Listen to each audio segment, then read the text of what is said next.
Assalamualaikum warahmatullahi wabarakatuh. Perkenalkan, nama saya Alia Zara dengan NIM 2499. Saya dari kelas B. Jadi saya akan menjelaskan kembali tentang penjelasan kasus yang menggunakan teknik pemecahan masalah dalam AI. Yang pertama, pengertian kasus teknik pemecahan masalah dalam AI itu adalah berbagai situasi atau permasalahan nyata yang diselesaikan menggunakan metode, algoritma, dan model kecerdasan buatan. AI juga dirancang untuk meniru cara manusia berpikir, belajar, dan mengambil keputusan sehingga dapat membantu menyelesaikan masalah yang kompleks, membutuhkan ketelitian tinggi, atau memerlukan pemrosesan data dalam jumlah yang besar. Lalu, pada dasarnya, teknik pemecahan masalah dalam AI berfokus pada bagaimana komputer dapat pertama, menganalisis data dan menemukan pola tersembunyi, kedua, mengambil keputusan berdasarkan informasi yang tersedia, ketiga, memprediksi kejadian atau hasil tertentu, keempat, mengoptimalkan proses agar lebih cepat dan efisien, dan kelima, memahami bahasa, gambar, atau perilaku pengguna. Lalu slide berikutnya. Dengan kemampuan tersebut, AI mampu digunakan dalam berbagai contoh kasus di kehidupan sehari-hari, seperti mengenali penyakit dari berbagai medis, menentukan rute pengiriman terbaik, membuat rekomendasi film atau produk, mengidentifikasi anomali dalam jaring komputer, dan melakukan interaksi seperti chatbot, layanan pelanggan. Teknik pemecahan masalah dalam AI sendiri dapat menggunakan berbagai pendekatan antara lain. Pertama, machine learning, yaitu membuat sistem yang dapat belajar dari data. Kedua, deep learning, mengolah data kompleks seperti gambar dan suara menggunakan jaringan saraf tiruan. Ketiga, computer vision, memungkinkan komputer memahami konten dari gambar atau video. Keempat, natural language processing atau singkatannya NLP, memahami bahasa manusia secara otomatis. Kelima, optimasi dan heuristik, mencari solusi terbaik dari berbagai kemungkinan. Dan keenam, reinforcement learning, membuat sistem belajar melalui percobaan dan kesalahan. Melalui teknik-teknik tersebut, AI dapat memberikan solusi yang lebih efektif, cepat, dan akurat dibandingkan metode manual. Setiap kasus penerapan AI menggambarkan bagaimana teknologi ini memecahkan permasalahan berbeda dengan pemanfaatan data, algoritma, dan pemodelan matematis.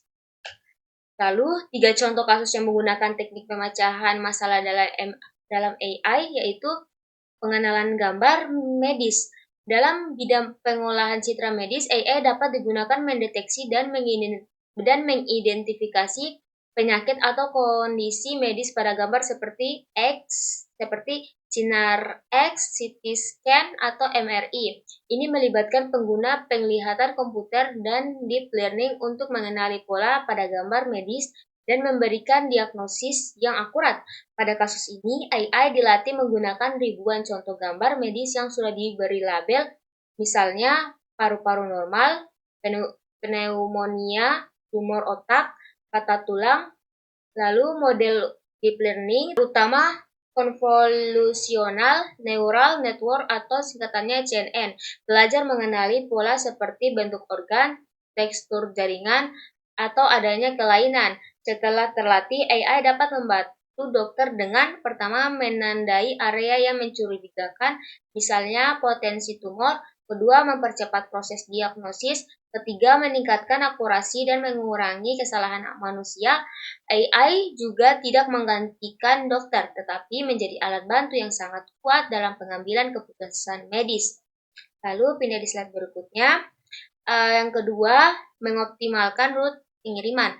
Dalam logistik, AI dapat digunakan untuk mengoptimalkan rute pengiriman untuk truk pengiriman atau armada kendaraan lainnya. Ini melibatkan algoritma optimisasi yang mencari rute terpendek atau efisien berdasarkan berbagai faktor seperti lalu lintas dan batasan jalan. AI juga digunakan untuk menghitung rute optimal untuk truk atau kurir dengan mempertimbangkan kondisi lalu lintas, jarak antara lokasi, jam ramai, batasan kendaraan, cuaca. AI juga biasanya menggunakan algoritma optimisasi seperti Dijkstra mencari rute terpendek, search, pathfinding lebih cepat, genetik algoritma, solusi mendekati optimal jika datanya kompleks. Dengan perhitungan ini, AI juga dapat memberikan rekomendasi rute terbaik untuk mengurangi waktu perjalanan dan biaya bahan bakar.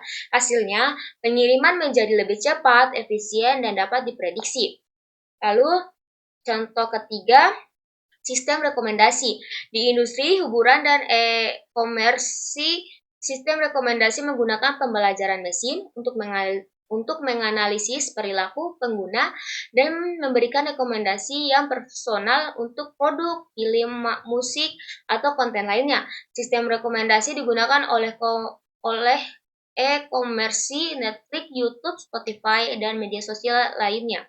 AI juga menganalisis perilaku pengguna seperti pertama, riwayat pencarian, kedua, produk yang pernah dibeli, ketiga, film atau lagu yang pernah diputar, keempat, waktu penggunaan.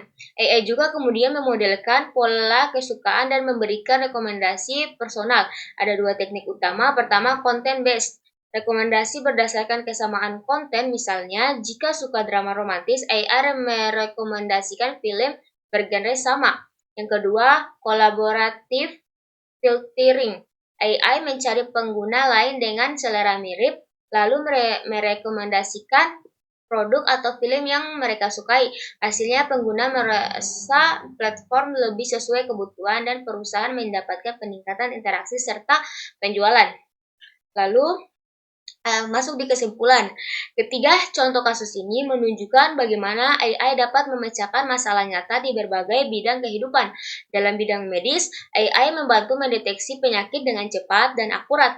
Dalam logistik, AI membuat proses pengiriman lebih efisien, sementara itu sistem rekomendasi membantu pengguna menemukan konten yang sesuai dengan preferensi mereka. Semua ini memungkinkan karena AI mampu mempelajari pola dari data, menganalisis situasi kompleks, dan memberikan solusi yang optimal. Dengan perkembangan teknologi, peran AI akan semakin besar dalam mempermudah pekerjaan manusia dan meningkatkan kualitas hidup. Sekian itu saja video dari saya. Bila ada kesalahan mohon dimaafkan. Assalamualaikum warahmatullahi wabarakatuh.